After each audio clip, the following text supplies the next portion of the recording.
I want to take my high school child out of school. How do I homeschool her?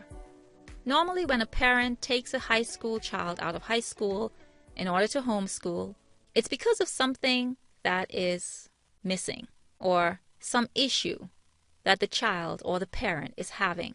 If you're in this situation, the first step is to address how you're going to fix that issue. For example, if your child was too peer dependent, how will you fix that?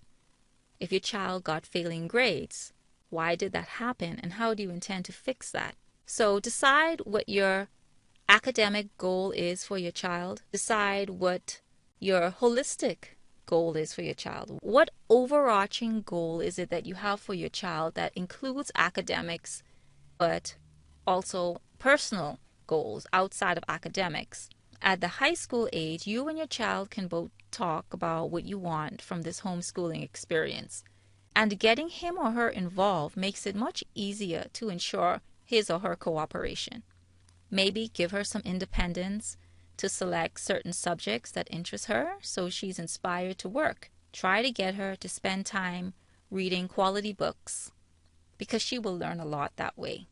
Take time to gradually set up a new learning experience for your child. If your time permits, be open to moving slower at first in order to address the reason why you're homeschooling.